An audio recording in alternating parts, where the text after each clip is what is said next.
Coming from these Philly streets, walking to my own beat, telling noisemakers I won't compete, cause I know I'm gonna be a beast. I go hard for what I want, I go hard for what I need. Travel. Because we're going to turn this session into a Q&A, okay? And this is going to be concerning, it's just for you concerning our tax season, because we have an awesome tax expert in the house in the form of Miss Denise Murray over here. And she is going to give us some tips and updates. And oh my God, a lot of things that have occurred, honey, after this big, beautiful tax bill. Well, we can't call it beautiful, but anyway, we're going to be talking about a lot of things tonight because tax season is right around the corner.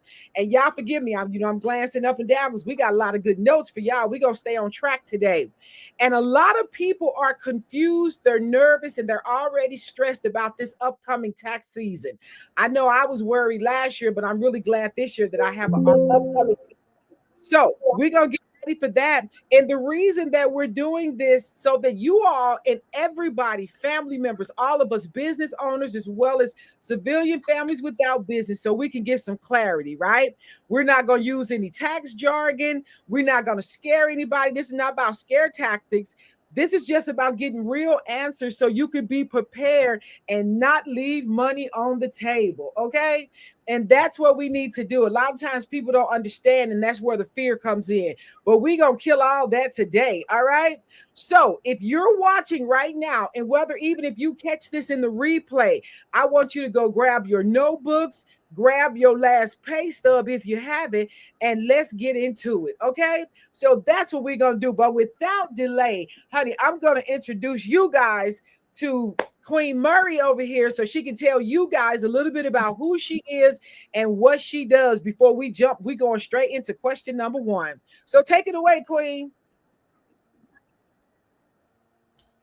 Hey, hey, hey. Hello, everyone. Happy New Year to y'all all. I hope y'all having a fabulous day so far. And y'all New Year is just going in a twist for y'all. So come on in and we are going to give it to y'all because we want to make sure that y'all are ready for this tax season. We don't want y'all to miss out on any credits, no deductions. We want y'all to be understanding what is going on this tax season. So that is why we're doing this special for y'all tonight so y'all can be on point and ready. So again, if you are on here, go ahead, take time out right now and share this with anyone that you know. As a matter of fact, what I'm going to do is I'm going to go ahead and put a little bit of a pause on this for a moment, just so everybody can get a chance to go ahead and share it out. So I'm going to put a 30-second pause on this just for a second.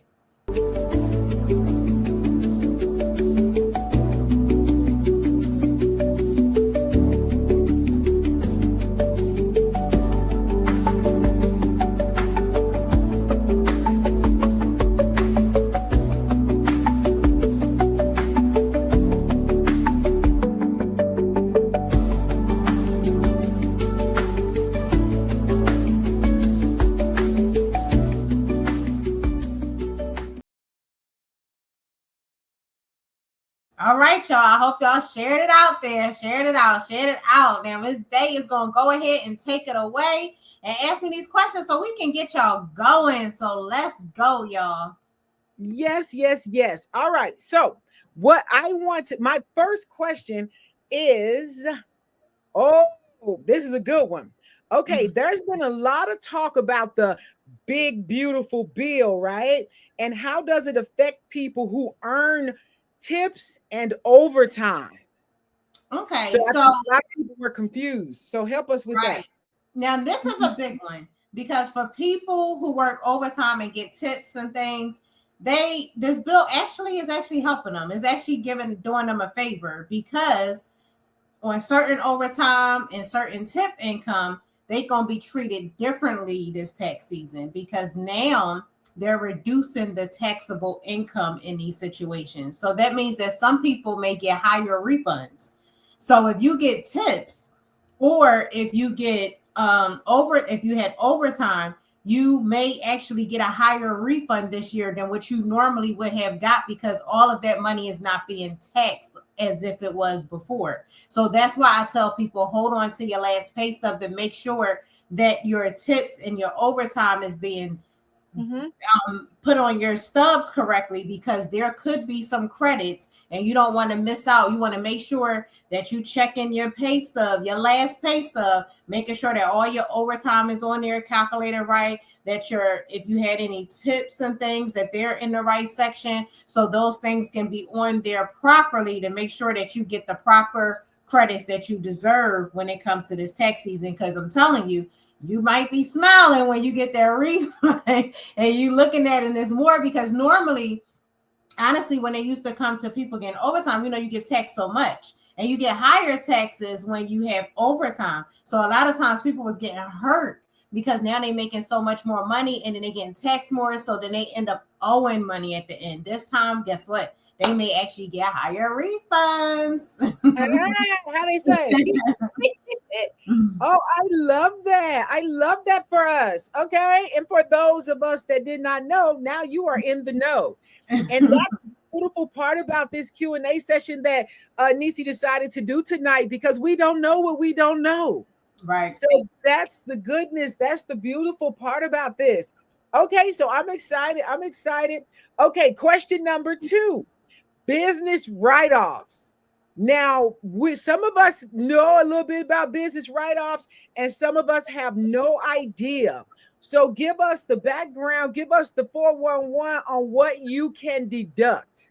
Okay. So in your business, there is a lot of things that you can deduct in your business, but just make sure it makes sense for your business. Because sometimes I saw a post the other day where a guy was actually an Uber driver, and he had on their mortgage.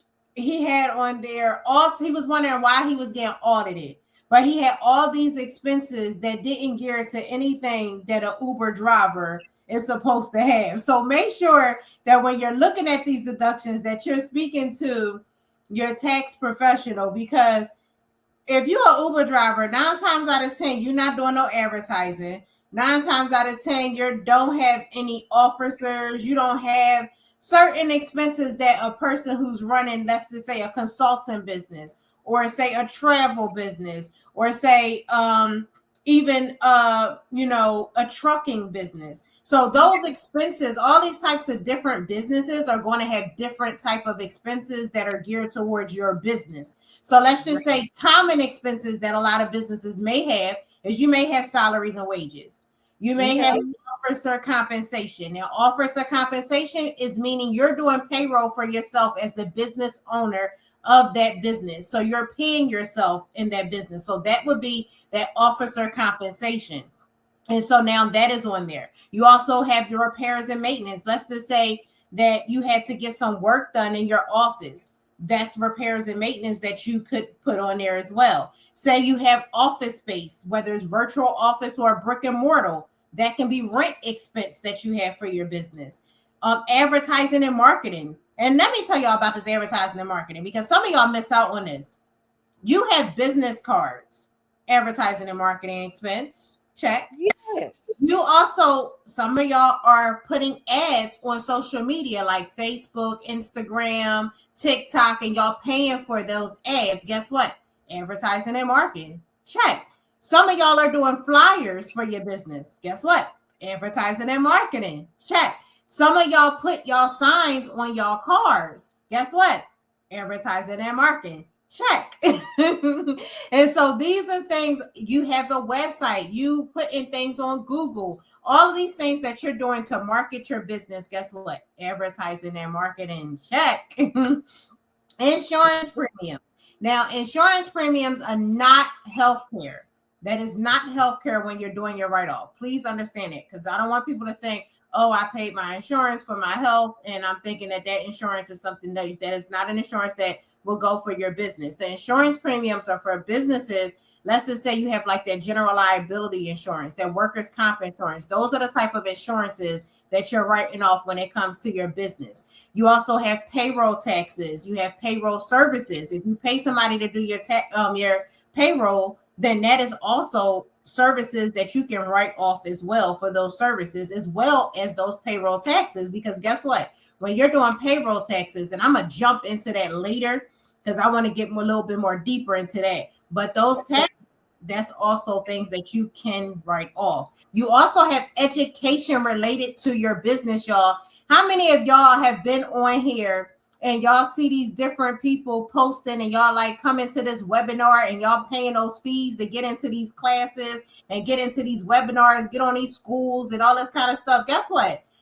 Business, that is also a write-off. You're going to these business events. Those is educational events. That is also a write-off. You also have those office expenses and supplies. So I'm talking about your paper, your pens. You know, you got to get the printer paper. You got to get paper clips and all these little things that you need for your office. Those expenses like that, those are write-off. Guess what? Bank charges. You have a business bank account, and some of y'all may actually pay a fee every single month to keep that business bank account going. So guess what? You can write that off. I didn't know that.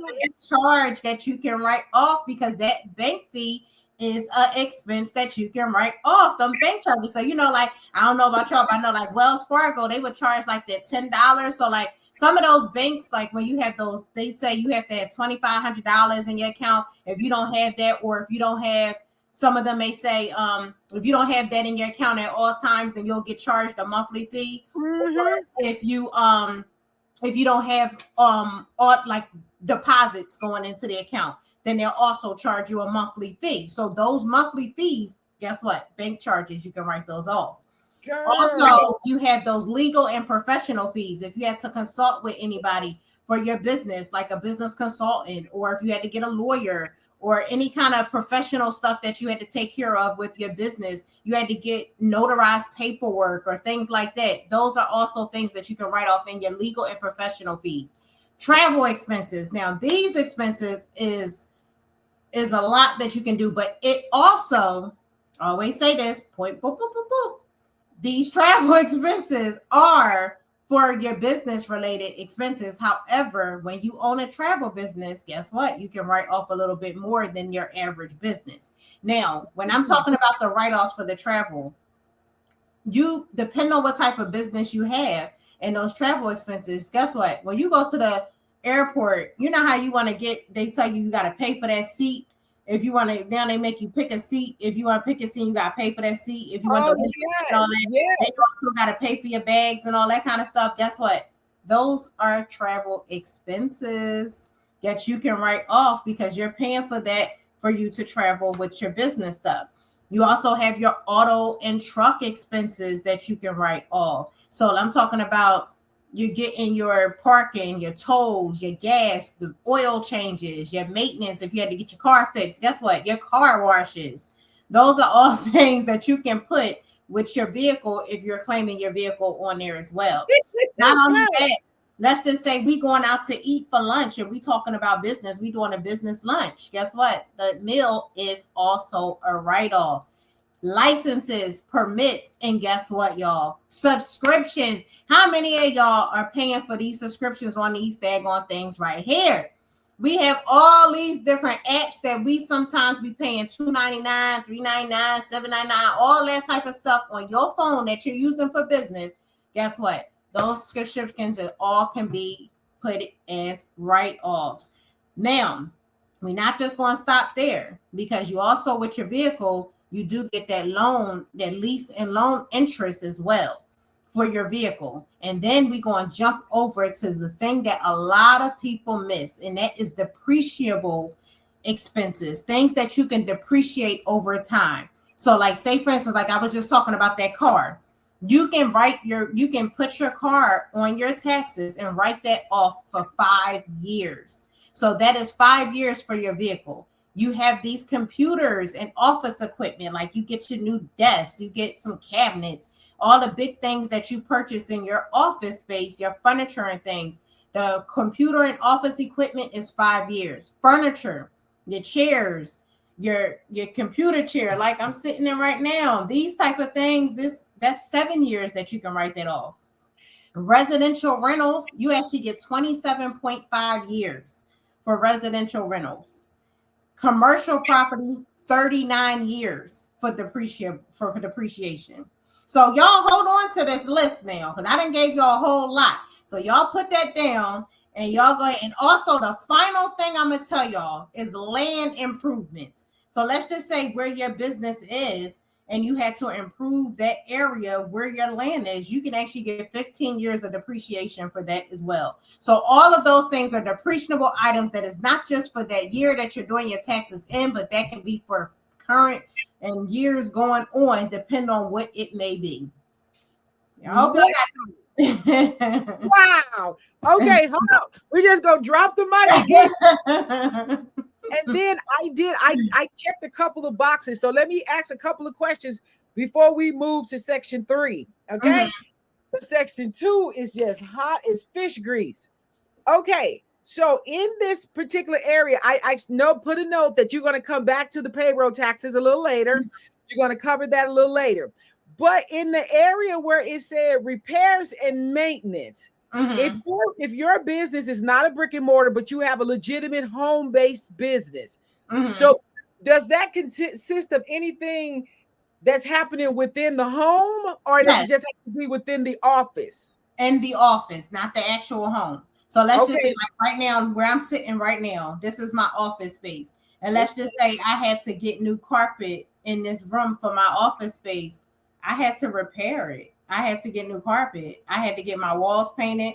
All of the things that I have to do in this space alone is what I can have. And I missed one expense, y'all. Utility. I did not say utilities. Now, utilities, if you have your home-based business, you can only get a portion of it because most utilities are going to be for the entire property. So you only get a portion of that for what is actually catering towards your office space. So, of course, most office spaces, you're not going to have water in your office space. So that's not something you're going to put on there. But electric is going to be using for your whole entire home. But that is going to be an indirect expense because you can use that expense for your utility to write off inside your office space. Now, I can go 100% with my desk phone because I have a phone with my printer, but it is specifically in this office. It's not for my entire house. So I can do 100% of this phone bill that I pay for this phone in this office space. Now, if it was like including the entire house, then I would have to do a portion of it. Also, internet. I need internet for my office. However, it's for the entire house. So again, that's going to be an indirect expense for the internet and for your Wi-Fi. And let's just say if you're using cable, of course, those are things that are going to be indirect expenses and not direct expense. Direct expenses are only for the things that is specifically that you pay for in that office alone by itself. Anything else is going to be an indirect expense, and that is not something that you can get the full amount for. Okay, so in that case, because we do have the internet that's run through our homes, so is it a percentage? Is it a third? It will be like a percentage of that expense.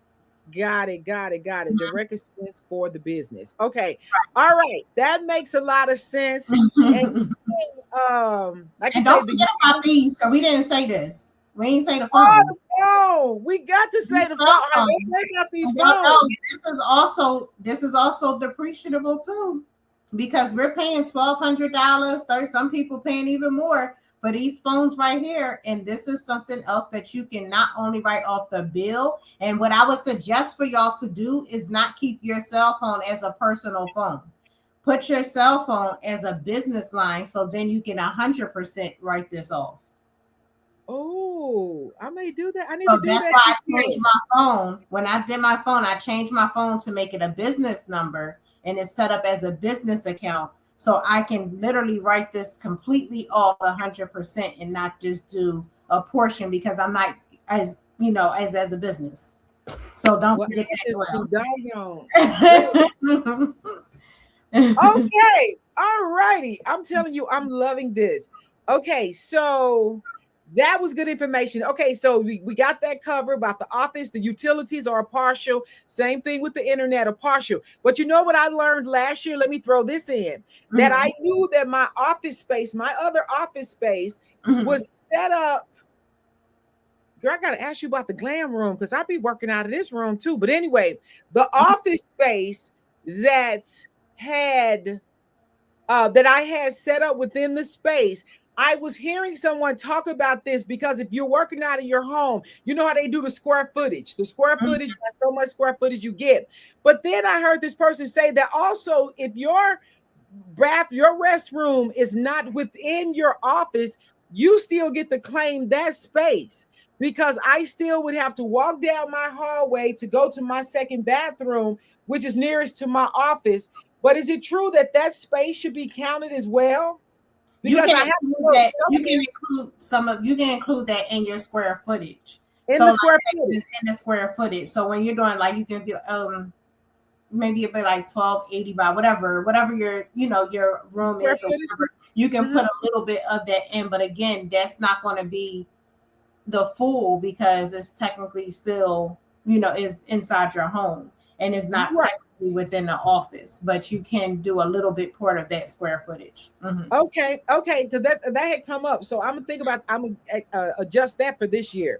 Okay, the other one was you coming back to taxes. I had no idea about the bank charges because I was getting fed up about bank charges when I Yes, didn't have so much going into my business account, but yet y'all charging me $12.50 to do what? Y'all lending out my money. the But money anyway, roughly. And then don't forget, not just those fees, but also what also is claimed as bank fees is, let's just say you had to go get a money order or a certified check or anything like that.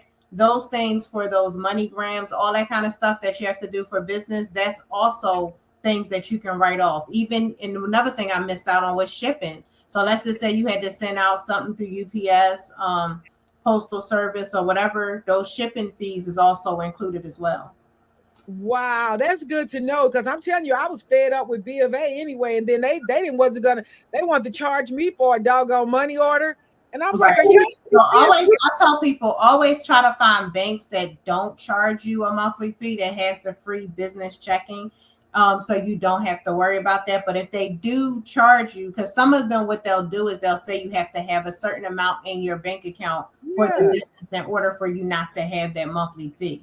So just try to see what gives you that benefit. And also if you're starting out and you don't have a business bank account yet, make sure you check for a business bank account that actually gives you money when you start open up their account.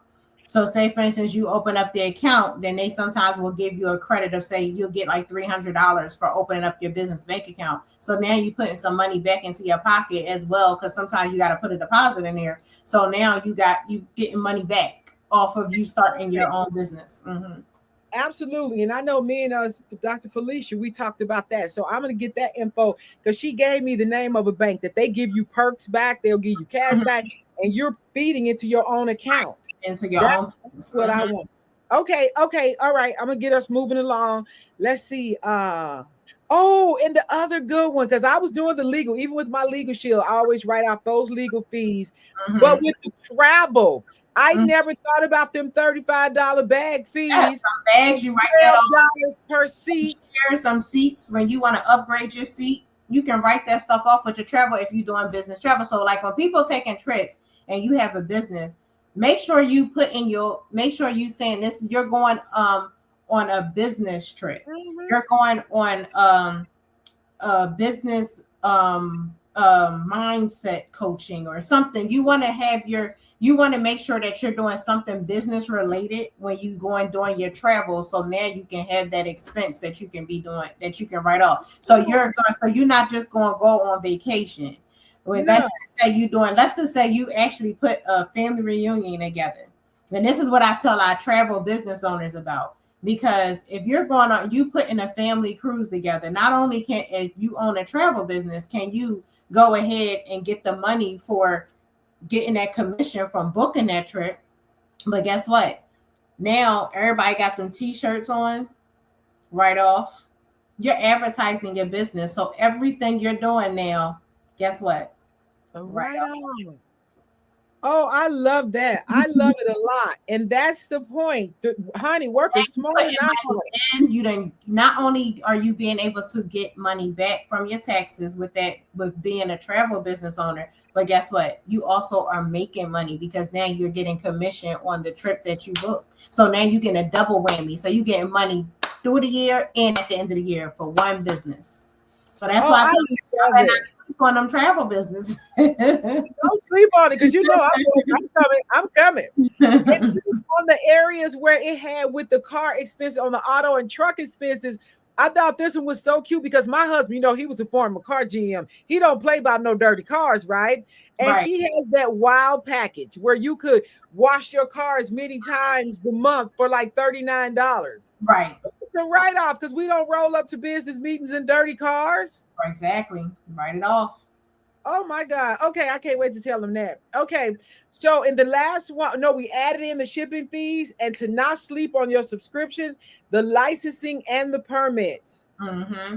Now that was all for businesses because I don't want people to think that we sleeping on the people that don't have a business.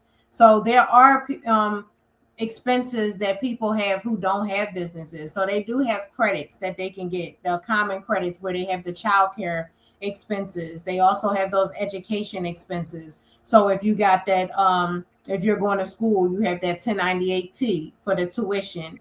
You also have that student loan interest, that 1098E that you would get for your student loan interest. You also have those books and required supplies that you have. You also have that room and board.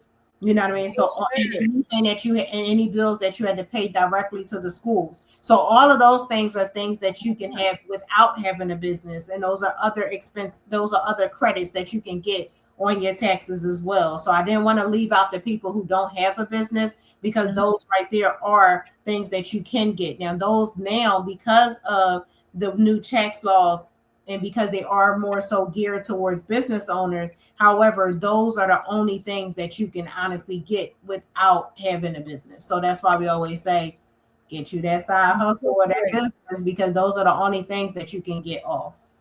Okay, okay. And just let me check this real quick because on my sheet here, I know we were talking about and you talked about the vehicle depreciation for the Schedule C. Did we talk about the total miles?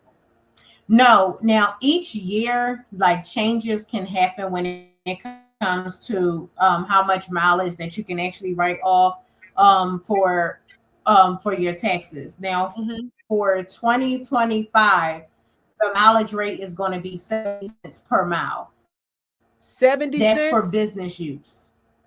Okay. Now, if you are, 70 cents per mile. Now, if it's going to be for medical purposes, like if there's some type of medical that you have going on and you're doing some medical expenses on your taxes, that's only 21 cents per mile. Okay. Now, if you were qualified active duty member, like say you in the armed services at any branch of the service, you get 21 cents per mile as well. And then if it's for charity organizations, it's 14 cents per mile. Oh, okay. I didn't know all of them even had their own category. Yes. Now, for only thing is I tell people a lot of times when it comes to medical, it's not, you really don't get a lot when it comes to medical. Medical is one of those things that you really have to have. It pretty much almost got to be close to your salary for you to really see any touch on that, when it comes to medical expenses. So that's why a lot of times people don't really claim it because you really don't see anything at the end of the year when it comes to medical because it's almost it's like a percentage when it comes to your income. And so that's why a lot of times you may not see a lot of people really putting in the medical.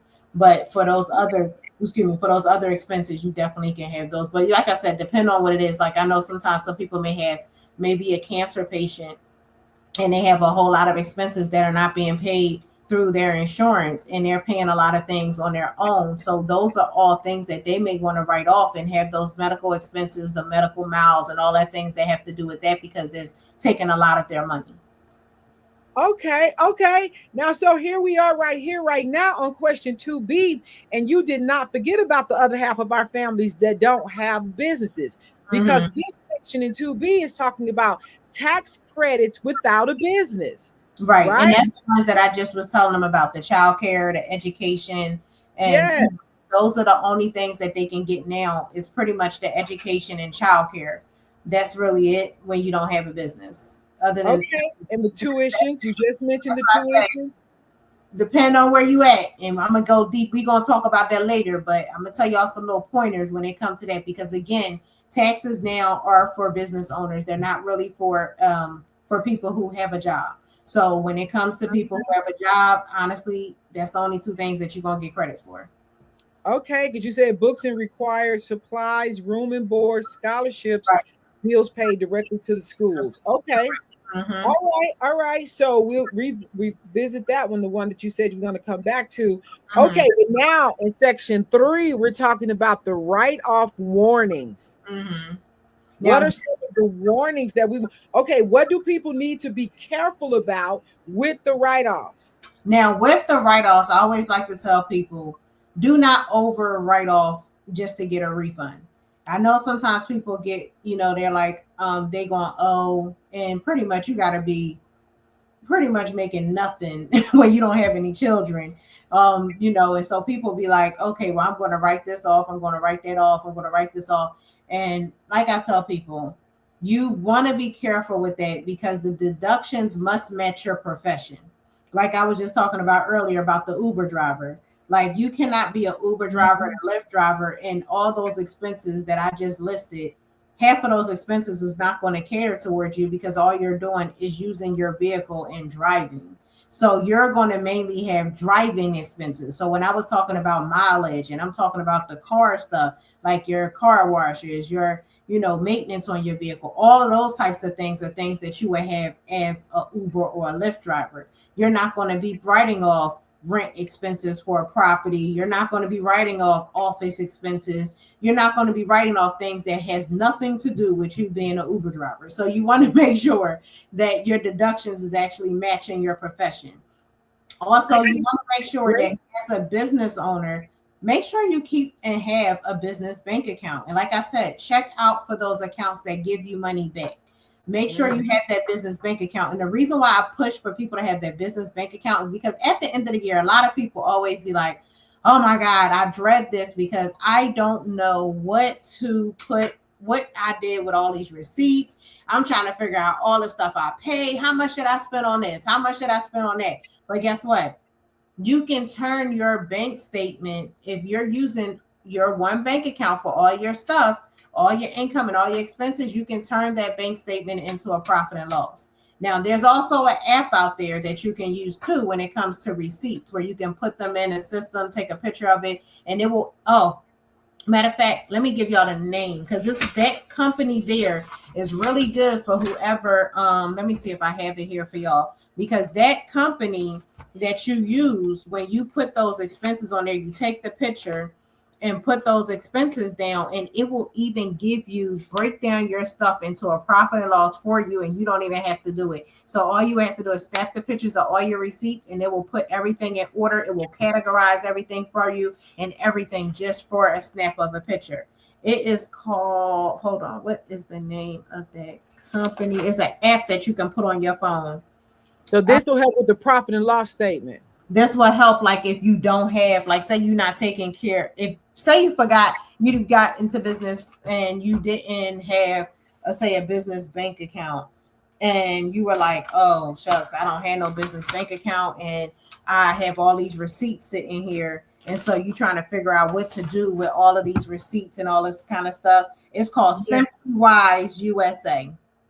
Say that again. Kind of broke a minute. SimplyWise USA. SimplyWise USA.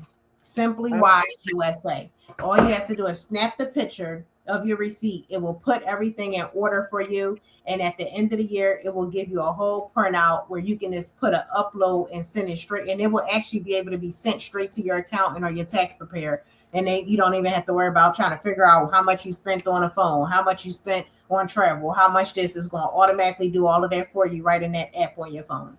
Wow. So make sure you keep that. And like I said, if you go back to my previous live that I did, I showed y'all how to put a profit and loss statement together from your bank statement. But those are things, like I said, that you want to be careful of, because if you overwrite off things that don't has nothing to do with anything you got going on, you're going to get audited. The other thing is, if you are someone who's trying to get a loan, if you're somebody who's trying to purchase a vehicle, or if you're someone who's trying to purchase a home, be careful when you're doing too much writing off, because guess what? Your adjusted gross income is going down as much as you're writing off income. So let's just say you made $50,000, but you was going to owe, say, $15,000 because you didn't have no taxes being paid all year. So now at the end of the year, as a business owner without expenses, you normally owing all that money at the end. And so what you do is, what most people do, they'll go in and write off all the stuff on the Schedule C. However, when you're doing that, you went from 50,000 as your adjusted gross income to now, say, 10,000. So now when the bank or the credit union or whoever are looking to give you a car, give you a house, or give you a loan, they're looking at your income as, oh, you only got $10,000. So now guess what? They're like, you didn't get enough money, so now you don't qualify. So you want to be careful of writing off too much when it comes to doing your taxes, because then it's going to make it look like you didn't make no money. So be very careful when it comes to writing off too much income, writing off too much of your expenses. You want to be careful with that, because like I said, if you are somebody trying to do something, you don't want that to be a situation. And not only that, if your income, now you still have, let's just say you got to that 10,000. Now, if you start getting it all the way down where you're going into a negative, the IRS after 3 years, they're going to say, okay, you're not making no money. If you keep having a negative every year, they're going to say this is a hobby. This is not even a business. So they'll deem your business as a hobby, and then you will no longer be able to write it off. Oh my God. Well, I know this is good information, and let me be a testimony to the fact that having a awesome tax accountant that can share this information with you is critical, because I know last year we talked about this and you explained that to me about, because in my first year in business, it was write it off, my equipment, everything. But the next year when things were slowing and I wasn't making that much money, then I'm still thinking, well, why I'm not getting my refund? Why I can't do that? And then to look at that closely, to hear you explain it to me, how you don't want to do that because you could throw yourself in reverse. Right. So I think it's critical to have somebody that knows the tax laws, that can explain to you how it can benefit you and how you can turn around and hurt yourself. Exactly. So I appreciate that. And I know before we get out of here, we're going to tell the people how they can find you, honey, because they need to be blessed as well, because I know I'm excited. Okay, so now this next section, you covered that one well, and I like that information. Simply Wise USA, in order to get that app, so that can start collecting our profit and loss statements. Right, and what I'll do is when we finish, just put that in the note in the comments on this, like when we put the live on here, when we put it on YouTube, I'll put that in there so then people can actually go on there and be able to get that site, because I actually helped somebody with that the other day, and when I tested it out, I was like, oh, this is awesome how it put everything right in order and then even gave me a spreadsheet. I think that's beautiful, because like you say, doing that whole, when they were trying to give people the PP loans and legitimate businesses, but they didn't even know how to put together a profit and loss. Exactly. So that's some good basic information. I love that, sis. Okay, so now we're moving on to question 4. We're going to get this one in here now. This text question 4 is talking about the big box tax prep companies versus the software. So how do big companies and tax softwares charge? Now, most big companies like your H&R Block, your Jackson Hewitts and stuff like that, they're going to charge you per form. So let's just say you have a child tax credit, that's a charge. You have an earned income credit form, that's a charge. You got childcare, that's a charge. And so a lot of times when people go to people to get their taxes done, they don't understand that, and they be assuming. But see, a lot of times how they get over is because when you go to big companies, and some small companies can do it too, because like if you have tax software, if you're a tax professional, you can offer your clients that where you can do like the loan on your taxes. So some people may go and try to get their taxes done early and get a loan on their expected refund. And so sometimes what happens is they're in a rush to get their taxes done and in a rush to get money real fast. And so what they'll do is they don't know how much, they don't really pay attention to the amount that they're being charged.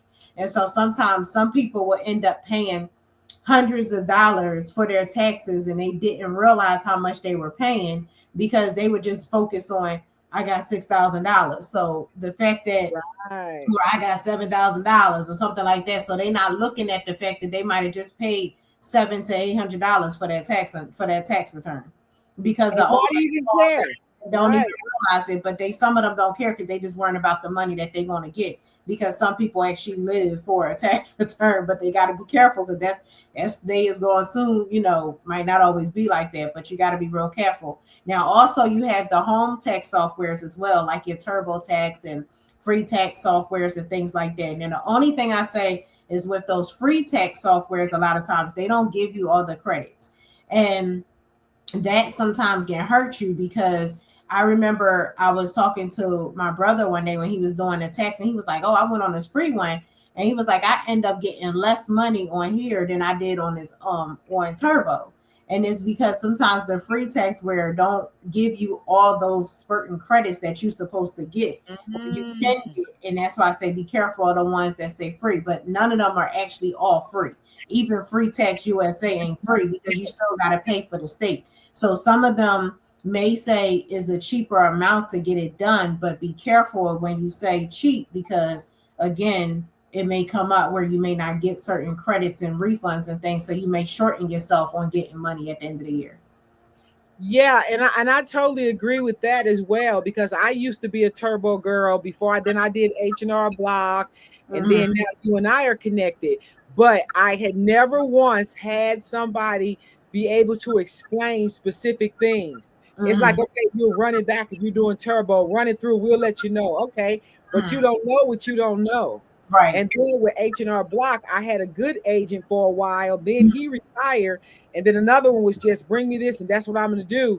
But that's where I was going to next, because in that section, I remember that first year of my business, and I was doing the write-offs and I was sharing this with a young lady, and she just went nuts. And she was like, her tax lady never told her about this, or this. And then I started thinking, but that's your responsibility to know as well. But if that person is not sharing the information with you, that's a sad situation too. Because so my question would be, what should a regular civilian filing their taxes, or even a business owner, what are the basic documents that they should bring to that tax preparer? Does that question make sense? Yes. So basically you're saying like what type of form? So information should be bringing to you. Yeah. Normally when it comes to taxes, and this is one of the things that I am a stickler for, I am not a person who wants people to rush and get their taxes done. The reason why is because every company has until January 31st to send out tax forms. So tax forms can take 7 to 10 days to get to you from that date, since they have to be postmarked at January 31st. So what I always tell people, anytime there's an income form, you want to make sure that all income forms are given to your tax preparer. Because anytime you don't have an income form that's not given to your tax preparer, what's going to happen is you'll get your taxes done, and then you'll end up owing money later on, and then you're looking crazy because you're like, why I owe money? And then it's because you didn't add in all that stuff. Now, there's some things that may not come to you in the mail. And this is one thing that is so imperative, and I want everybody to listen to me on this one.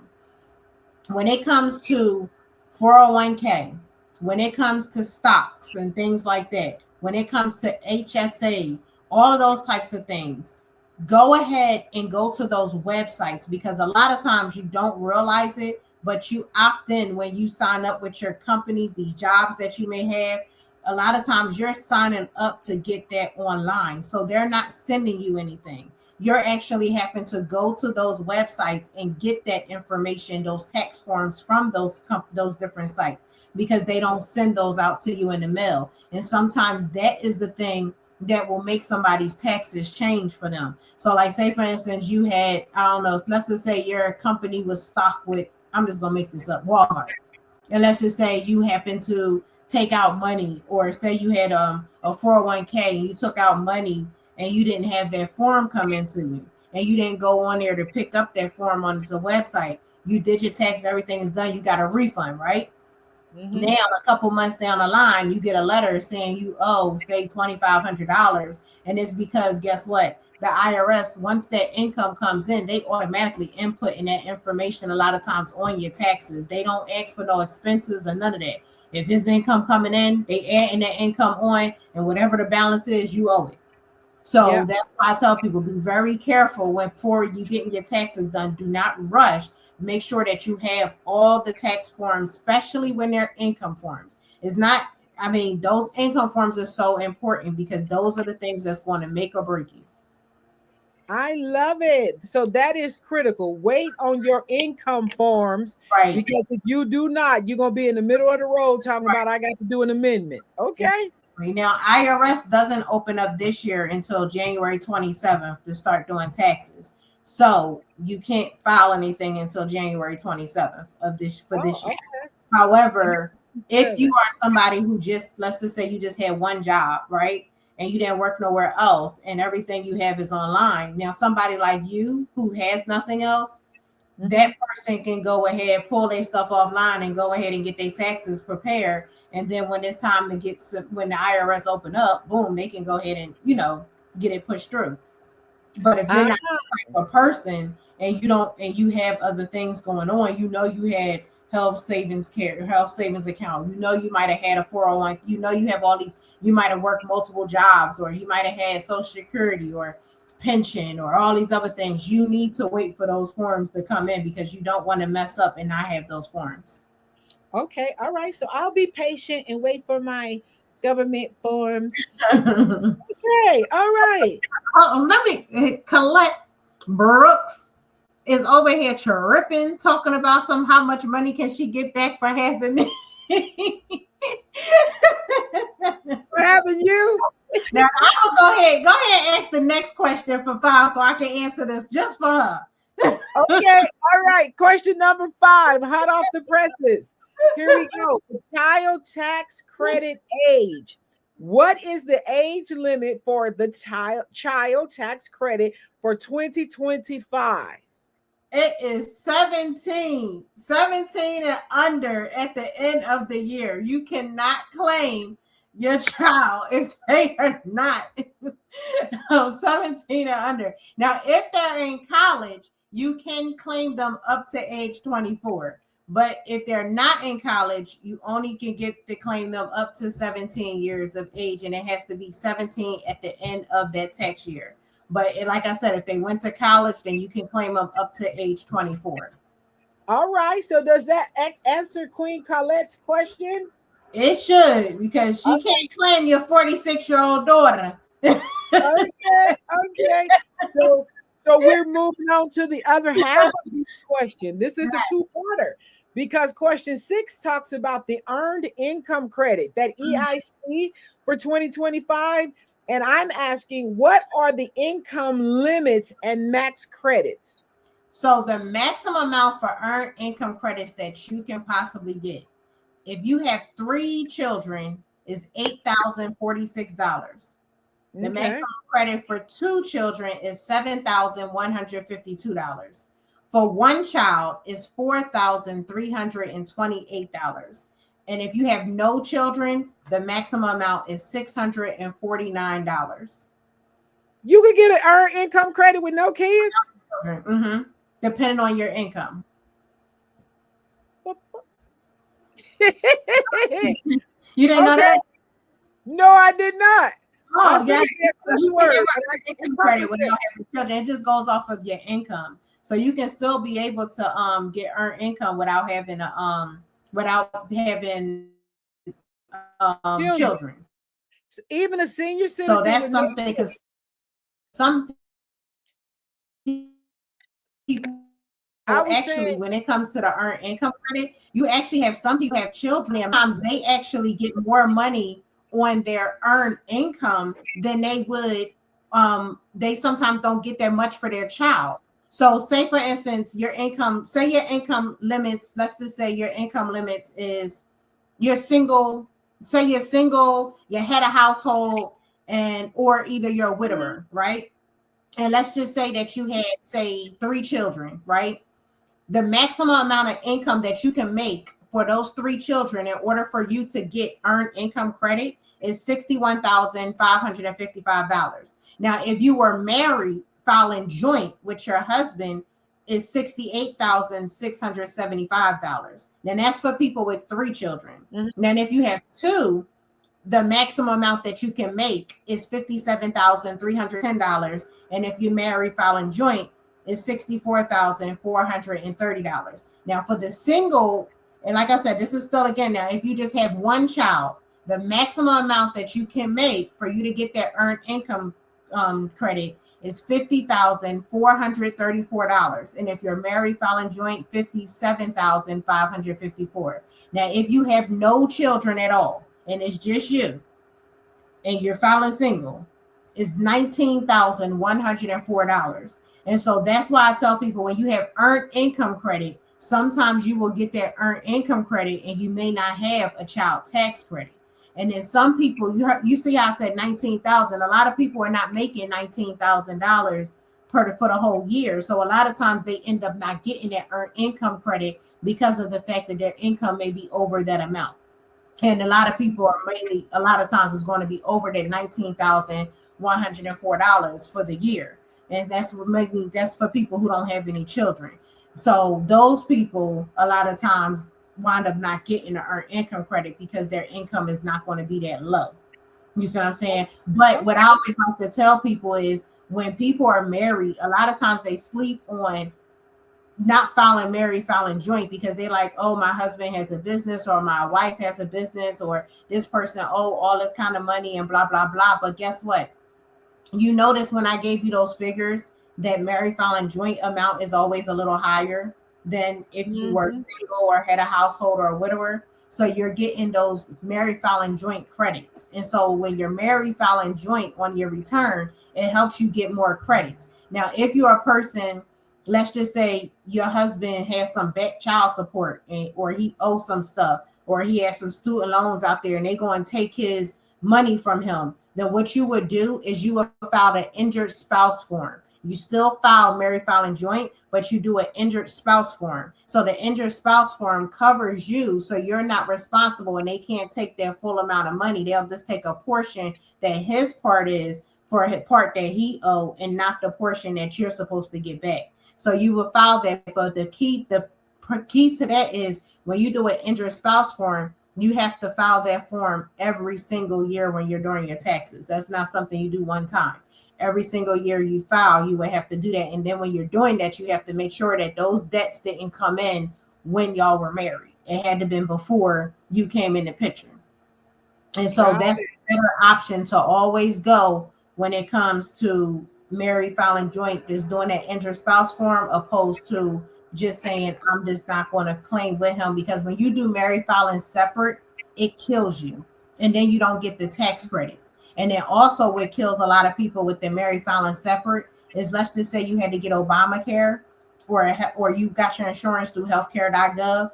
If you're doing married filing separate, you don't get that premium tax credit. So now you end up owing money at the end of the year because you're not able to get that premium tax credit. Wow. So that's why I always tell people, be careful when it comes to not like doing that married filing separate or, trying to stay away from, because sometimes it's more beneficial for y'all to just do it together and just do your form opposed to doing things separate. Oh, that makes good sense. Okay, so that was an excellent explanation of what's going on with that, and walking through those examples of those dollar amounts. Appreciate that. Now, question 7 speaks to the hobby versus business rule. Mm-hmm. How long can a business lose money before the IRS says it's a hobby? 3 out of 5 years. So if you claiming that you had losses 3 out of 5 years, then they can say that your business is a hobby, and then they can say that you no longer can claim your business anymore because it's not making any money and you showing no intent to get no profit. So Okay. at least, so you never want to show. So what I always tell people is not saying that you're not making, like, let's just say, just to give an example, let's just say in your business you put down that you made, like, say your gross was, say, I'm just going to give a low ball. Let's just say your gross was like $1,000, right? And then you had expenses that was $1,500, which is over the $1,000. Now you in a negative, right, in your business. But let's just say you had a job, so you still had income. However, you had a negative in your business, and let's just say that happened 3 years in a row. That fourth year, now they're like, okay, this is not a business, this is a hobby, because you're not making no money on this. Now let's just say that $1,000, now you turn around and you made $100, even though you still had the write-offs. Your gross was 1,000, but now you made at least as a profit of at least $100. Now they're not coming after you because you have something showing in a positive and it's not showing a loss. So the thing is you don't want to be taking losses in your business 3 out of 5 years. But if you keep taking losses, that's when they can say it's a hobby. Okay, got it. But they need to be 3 consecutive year of losses. 3 consecutive years, yes. Okay, gotcha. Okay, 2026 gonna be a good comeback for me. Okay, so question number 8: tax extensions explained, honey, because I know that tax extension, they can come in to help you. And so, what about tax exemptions do we need to know? I see you got some deadline dates, so help us out with that. Yeah, so for taxes, business taxes are always due before personal taxes. But I always recommend, if you do have a business, try to do them together, especially if you're an S corporation, because your business floats into your personal. So it's just best to kind of get it done at the same time instead of trying to figure things out. But businesses are due March the 15th of every year, and personal taxes are due April 15th of every year. Now, if you file an extension for your business taxes, if your business taxes you file an extension for, you have until September 15th to file those taxes. If you file an extension on your personal taxes, you actually have until October the 15th to get your taxes filed. So businesses is, again, always due March 15th, and personal taxes are due on April the 15th. Now, this is the key to that, because a lot of people file extensions a lot of times when they try not to, especially people who know they're not going to get no money back. Those people normally be like, I'm filing an extension, I ain't getting nothing back really, so I'm not stressing it. So if you're that type of person and you know you're going to owe, the key is that when taxes are due on that April 15th or that March 15th, depending on which you're a business or personal, if you owe money, the money that you owe is technically due at that date of the deadline for taxes. So if your personal taxes is due April 15th, and you owe, say, $500, that $500 is supposed to be paid by April the 15th, or you need to be setting up payment arrangements, even if you haven't filed your taxes, because that is the deadline. So what happens with a lot of people is they'll owe money that for their taxes, and they filed extensions, and then because they owe and they think, oh, I filed an extension, so I'm good. However, they'll end up getting a bill, and on their bill from the IRS, now they got tax, they have a tax penalty, and they have interest added on to it, because they're charging them extra interest on it because it was not taken care of by the deadline.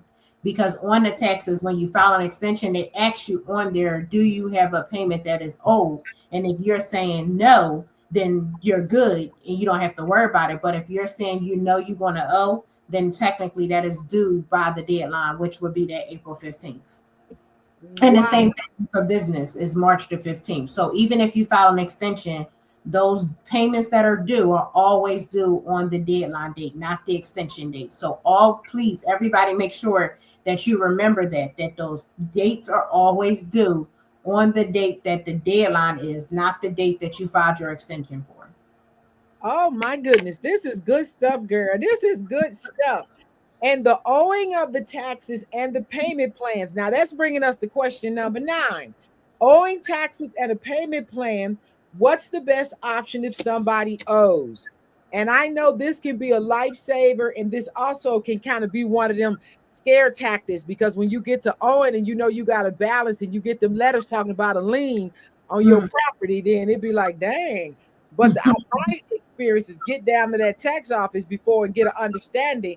But help us out with this and how this comes into play when you owe the taxes and being able to speak up for yourself. And sometimes you may need a payment plan. Now, with owing money on your taxes, if you are somebody who's going to owe money when it comes to your taxes, make sure, number one, that all your tax returns are up to date.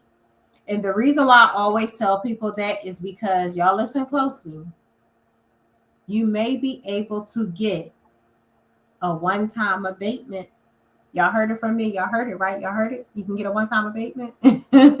So if, let's just say, for instance, you're somebody who have not done your taxes and say it's been 5 years and you ain't did no taxes in 5 years. And you like, oh my God, I ain't did taxes in this long and I owe all this money. Depending on how much money you owe and what you have going on your account, if your taxes are all caught up to date and you have filed them all, and once they put it all in, and that's to say now they'd be like, oh, you owe $20,000 or something like that. And it's because of the penalties, the non-filing fees, because you get a non-filing fee, you get a penalty, and you get interest added. So those are 3 fees that you're going to have now added on to not getting your taxes done. Once all of those is up to date, all your taxes has been, filed and everything is up to date, now they give you that amount and they saying, okay, now you owe $20,000. What you can do is contact the IRS. You can call them yourself. You don't even need anybody to help you with this. And you can say, okay, I have caught my taxes up. I filed all my taxes. I want to know if there's, and this is only if you have not done this before, then you can say, can I get a one-time abatement? So then the IRS can give you a one-time abatement that can give you a credit. So now you may end up, like, say it was 20,000, you might end up not having to pay but half of that. Or if there was a hardship, they may be able to take some of those penalties and interest and things off of your account and help you out with that. Not only that, you can also go ahead and get a payment plan as well on the balances that is owed. And then you can get a payment plan that will fit your budget. You don't have to spend a slew of money every single month because they know that people can't afford to pay a whole lot. However, just be careful, because when it comes to them, you want to make sure you make them payments and you don't want that stuff to go in default. Because one thing the IRS can do, if you are somebody who want to travel, they can take that daggone passport away from you and you will have it revoked and you won't be able to go out the country at all because they will take away your passport. Not only that, they can levy your bank accounts and they also can take away your property. So though the IRS is people who you do not want to play with when it comes to owing money. You want to make sure that you get in those payments paid, them plans set up, and making sure you're taking care of your taxes. I tell everybody all the time, do not ever not do your taxes. Even if you know you're going to owe, just set up something. Even if you want to say, hey, I only got $50 a month. Pay $50 a month. Like, just do a small payment. They will accept it because they want you to pay and they know they want their money. So just do what you can afford, but don't ever just not do them, because when you not do them, you're hurting yourself and you're putting more money on what you're going to possibly owe. Amen. And amen. Now, the other thing I'm going to say is about people who go exempt. There are so many people who go exempt with their jobs and they be like, I'm not paying no taxes. And they be like, I'm not going to pay 6 months out the year, or I'll go exempt for so many months and then put it back on. Now, sometimes that can work for you if you go exempt for a couple of months, because I know some people will do that, where they'll be like, I'm going to go exempt on paying taxes for the first 6 months. And then the last 6 months, I'm going to have the taxes put back on there to pay what I'm supposed to pay. Sometimes that can work only if you have children that's under 17. Sometimes that will work because you'll get that child tax credit.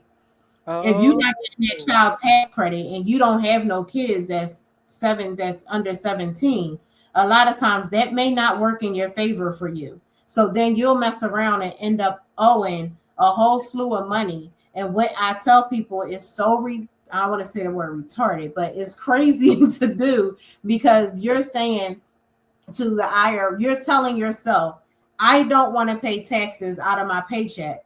But then now you're going to have to get a payment plan. Guess what? You're paying anyway. You're just paying it a different way. So even though they're not taking out your check, but guess what? You still got to pay them. So either way, you're paying them. So why? And then now, if you make a payment plan, and I want all of y'all to do this just to kind of so y'all can see. When you make payment plans for the IRS, if you pay it off, they have like the 1 month, they have the 3 month, and then they have the month to month. When you go month to month with paying the IRS, those fees are, you pretty much are doubling the amount that you owe. So when you're doing that, it hurts you so much more than it would be for you to just let the taxes come out of your check. So that's why I tell people, do not do that exempt stuff. Like I said, you can play with it a little bit when you have kids that's little and you know you're going to get that child tax credit that can help you. But if you don't have that and you making a certain amount of income, and I went over the amounts when I'm talking about income, because that earned income credit, some of y'all may not always get that child tax credit depending on your income, because a lot of times it also goes off of income as well. And so sometimes some people be in the ballpark thinking, oh, I'm just going to get this. Like I've actually seen somebody's tax where they actually wind up only getting like $20 because of how it's adjusted for the child tax credit, but they end up getting like $3,525 or $3,500 in earned income credit, opposed to getting a little bit of money in the child tax credit, because again, it goes off of the income. So that's why I say be very careful when you're doing that exempt stuff, because it can truly hurt you. And again, you don't want to play with the IRS. You don't want them, because they can garnish your wages. If you're working for someone, they can garnish the wages from you. They can take away your passport. They can take away your home, and they also seize your bank account. So you could be going to your bank account one day to go get some money out, and you can't even get in it no more because they didn't so close it out and take your money. So you got to be real careful when you're doing things like that. Like I say, don't play with the IRS when it comes to that. Well, I think that is, thank you, babe. I think that is such a powerful lesson, and getting a clear understanding, because like I said, I'm a witness to that. When I ended up selling my home in California and ended up and then had the money before my pre-retirement age. So that all kind of clashed together, and that had us in a position where we owed. And the first person, they had spread it out for us, but then still we had a chunk of money that we owed. And my husband thought he was paying it off right the way he was doing it, but it wasn't coming in like it was a complete statement. Girl, they sent me a thing talking about leaning on my new house. I said, the devil is a lie. So we paid it. What is going on? And they kicked us out the program. But when we went there, we made an appointment online. We went in, we talked to a young man. He explained everything. And like you mentioned, that abatement, we didn't, some kind of way, we didn't get it all wiped out, but they wiped out a little minuscule amount for us. And I was glad, a portion. And then they put us back in the program.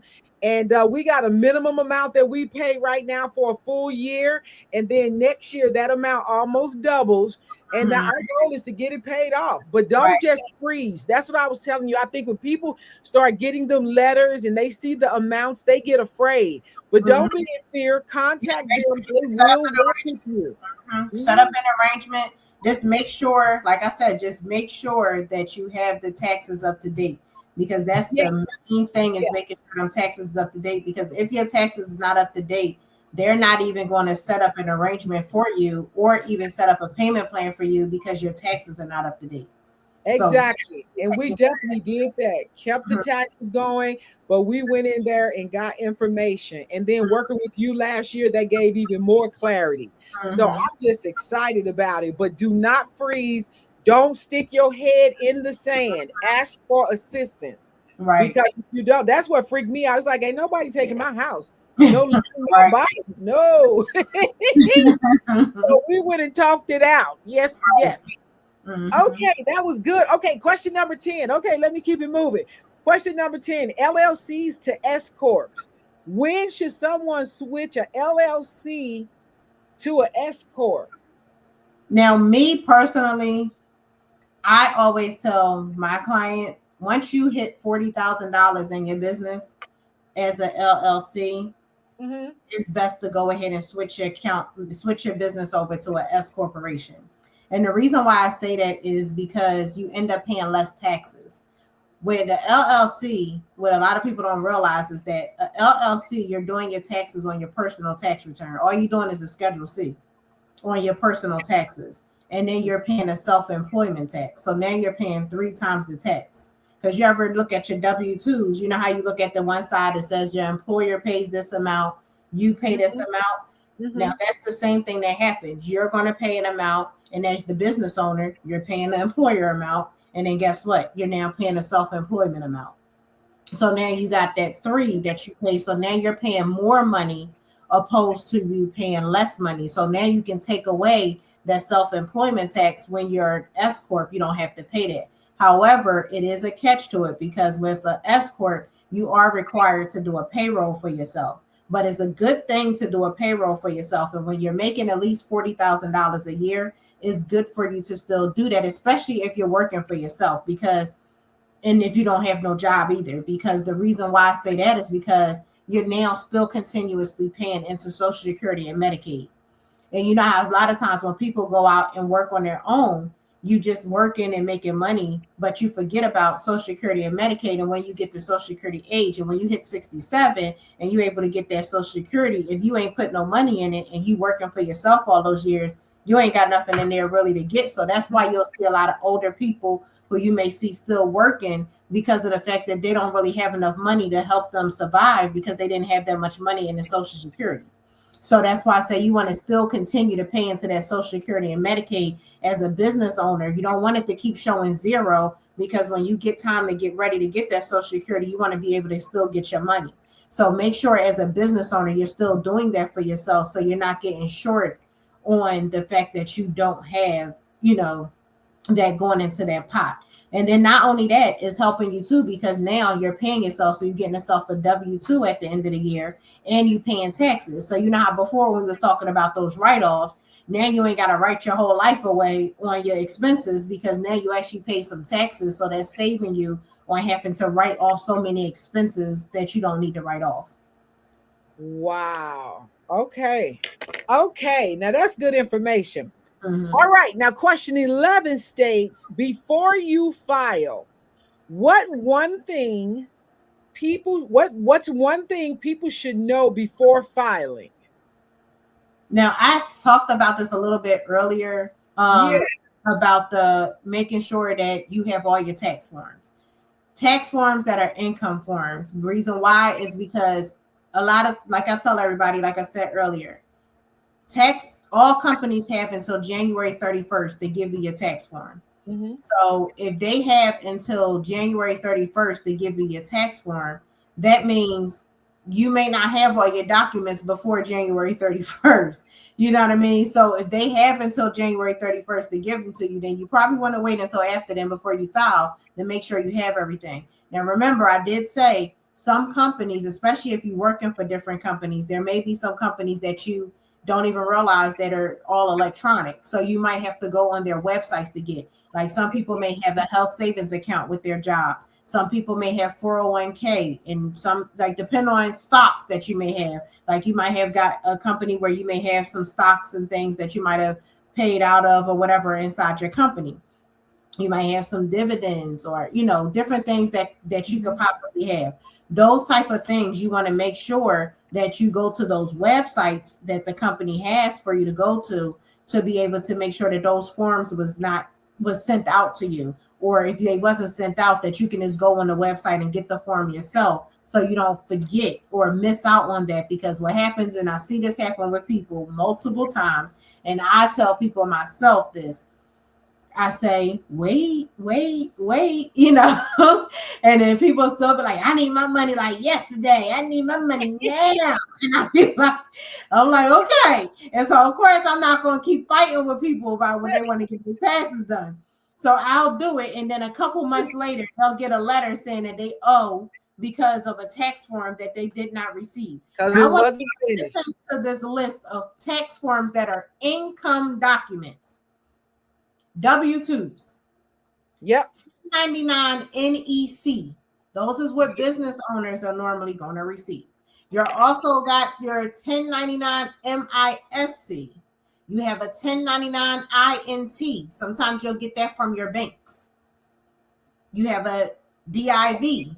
You have a 1099 DIV. You also have a 1099R. Those people who are retirement, those when you would get that R. There's also, for a lot of y'all business owners, there's a 1099K. So if you're somebody who sell on, say, Etsy or Venmo, or if you have the Square or PayPal and all those type of things, eBay, if you're selling things on these things, and because they done got hit, the people talking about they just got Cash App and they trying to do Cash App and go in here and they send money to people's accounts. These people, the IRS done got hip to that, so now they're going in and making sure that they actually are creating off of the information that's going into these Cash Apps and those PayPals and the Squares and Venmo and all that kind of stuff, and they're actually making the 1099K and having those sent out to you. Because so what on the 1099R, Niecy, for that, for the retired people such as myself? Yeah, that's the retirement. One of them? Yeah, retirement, you would get the 1099R. But the 1099K is for those business, like when you're receiving payments through like Square, PayPal, and all that kind of stuff. Those, even if you have Cash App, like even them, they're sending out a 1099K. Another company who's sending out those now is also people who working for like the Ubers and Lyfts and things like that. They're sending out those 1099. So you have to be very careful in making sure that you're receiving these documents. A K1, if you are someone who is a business owner and say you have an S corporation or a C, sometimes you will receive a K1 if the other person already filed their taxes and they had you on there as a partnership, and you have a part, like you do a 1065 or something like that, then they will give you a K1 so you can file your portion. Because let's just say your company made, say, $100,000. So when they split it up, 50,000 goes to your partner, 50,000 goes to you. So you're going to get a K1 for that 50,000, and your partner will have a K1 for the $50,000. So that's what the K1s are when you have those partnerships.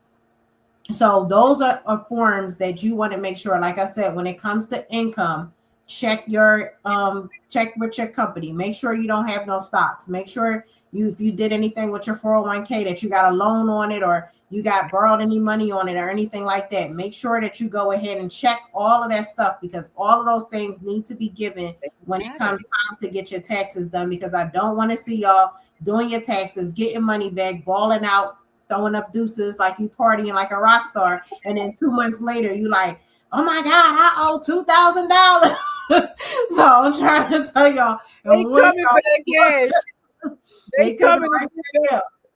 And they going, and then the bad thing about it that I hate is that not only are they going to come back at you for that money, but then they going to tack on penalties and interest on top of it. So look, y'all, I'm telling y'all got to stop playing with them, because they will hit you and hit you hard. They are professionals at this. My God. Okay, so we're coming to the end here. We're getting down to question 12. Y'all stick around. Hang on. We're almost done. We got some good information for you at the end. But this next question 12 is talking about health insurance forms. Speak to us about that 1095A. And so what about Obamacare forms? Right. So the 1095A, some people like, because some people say Obamacare, some people say healthcare.gov. Just because you may not think it's Obamacare, because some people get confused with it. They be like, I didn't have Obamacare. And I get that a lot when I'm doing taxes. They be like, I didn't have Obamacare, because they went on, these different companies are calling people now. All these different insurance companies are calling people and asking them about insurance. When these insurance companies are calling you, a lot of time what they're doing is they're setting you up on healthcare.gov. Healthcare.gov, ding, ding, is Obamacare. It's just that, and is it the same name? Niecy, is it the same name?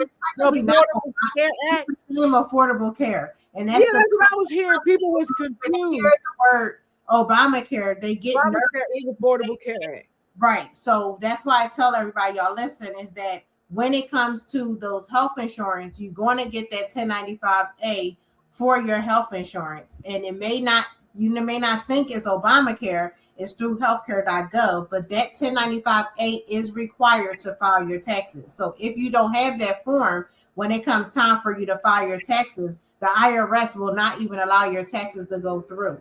It will reject your taxes saying that it's missing that form. So make sure that if you had insurance through the healthcare.gov, make sure that you have that form. Another thing I want to warn everyone about is when you give that information, let's just say you called or you talked to somebody on the phone for insurance and they said, and you gave them whatever figure that your income was going to be for that year. If the end of the year comes and your income say went up from what you told them when you submitted their insurance, you could possibly end up owing money later because your tax credit that they're giving you, that premium tax credit for that insurance, goes off of the amount that you told them when you got that insurance. So if your income goes up and you don't notify them that your income went up or anything like that, then you can possibly end up owing because that premium tax credit that you're getting for that insurance is off of the amount that you gave. Now, if you have a form 1095B or a 1095C, the B is if you got insurance on your own, it was something, through a company by itself, it wasn't through healthcare.gov. 1095C is if you got it through your job, through your employer. Those two forms are not required at tax time. The only form that is required is that 1095A. And again, you will not be able to submit taxes without that form. Wow. Okay. All right. So now it wraps up our last question was with that health insurance one. But right now, we just want to share with you guys because you talked about all of that, that protecting the income. All right. So those were covered. And so I just want to leave you guys with this. I know this was a lot of information tonight, right? But it's necessary information because what we were discussing was getting people aware and that what's going on, because a lot of us, we don't know what we don't even know. And I know when I jumped into my entrepreneurial journey at 57 years young, I'm 62 now, I did not know it all, but I'm blessed to have a good business partner and an accountant right now, okay? And Denise Murray. So, Niecy, what was your purpose on getting us this information? What was the goal for today to do this? Well, today I just really wanted, because I know it is going into tax season. January, like I said, the IRS will be opening up taxes on January 27th for people to start filing their taxes. So I just wanted people to be aware of the things that, number one, if you're a business owner, things you can write off. Even if you're not a business owner, things that you can write off, things that you need to remember and be reminded of when it comes to doing your taxes, so you don't fall short of it when it comes time to do your taxes. And not only that, show you and give you some information that you can have for the future, because now that we are in January, I want people to understand, like I was talking about that business, about the 40K and about having the payroll and different things like that, and having your account going from an LLC to an S-Corp and how you can save on taxes and things. Now we're at the beginning of the year. So I want people to understand these things. So now you can get these things in place so you're ready for the following year. And so you're not being overcharged, and then you actually being able to know how to set yourself up for the year, because it is the beginning of the year. All right. And hey, guys, if you found this information valuable, then what we want you to do is to share the live, save it, and drop your questions in the comments. And by all means, honey, y'all need to follow Talk It Out with D&D every Thursday. We're coming in. We're at 4 p.m. Pacific, 7 p.m. Eastern, and that make it 6 in the Central. So come back, follow us each week. A lot of times we have regular topics. We're on top of hot topics, honey, and just real life issues, because we keep it real and raw. But then days like this, honey, we bring in the business, okay? So we're loving that. So now, last but not least, I want you to tell them, Niecy, how they can find you. If you guys need tax help, you need business help, Niecy's gonna tell you. She my sister, so I can call her Niecy. Niecy's gonna tell you how you guys can contact her. I'm telling you, it was the best decision I ever made to come off TurboTax and give me a real accountant, okay? So share with the people, Niecy. Tell them how we can contact you and get some assistance, because time is coming up, honey. It's now. Right. So if you're wanting to find me on Instagram, most of the social media platforms is going to be at UBELLC_, and that's U as in umbrella, B as in ball, E as in Edward, LLC _. You also can go to my website, which is ubellc.net. And you also can reach me on my personal page, which is Niecy Murray. I got hacked, so I can't say my full name, Denise Murray, on there. So if you see it, it's gonna say Niecy Murray on Facebook and things. But everything else, you'll see me at UBELLC underscore or just UBELLC. So everything is pretty much UBELLC. That's the business name. And this Yes. one more plug before we go. I just want to plug y'all that on February 21st, there will be the business Oscars. So if you are somebody who is a business owner and you want to promote your business, you want to be on the spotlight and advertise your business, you want to market your business, you want to get networking with other entrepreneurs, you want to be in the face of other entrepreneurs and getting some good networking in, or if you know somebody who you want to nominate to become be in the spotlight and different things from their business, make sure you get your tickets. If you look at the bottom of the screen on here, you'll see that it says get your tickets for the business Oscars, and it's going to be at inbox.ubell.net/business-oscars. Go ahead, screenshot that and go ahead to that website. And even if you don't put the business Oscars on there, it still is going to get you to it. So it's just inbox.ubellc.net, and go to that website and get your tickets today. Become a sponsor if you want to market even more, because I will be marketing your business. I will be having you on a stage, and guess what? You will be getting show off in front of people. So make sure you get your tickets and get your sponsorships if you're ready. If you have materials for your business, we'll have little snatch bags that we can be putting your materials in for people to get things that you may have. If you have ebooks, whatever you may have, if you want to get your materials out and get it in front of other people to support your business, this is the event that you want to be in. And not only that, we're giving you love. We're letting you know, like, we're celebrating you as a small business owner, because we don't get celebrated a lot. It's always the big businesses.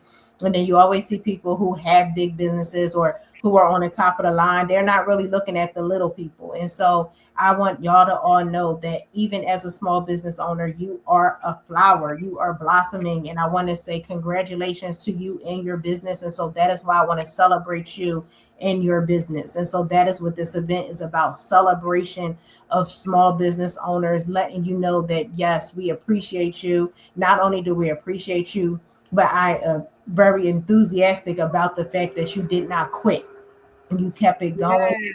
stop, and you kept moving. And because of that, you deserve to have something for that. So just for that, I want to be able to give you your flowers.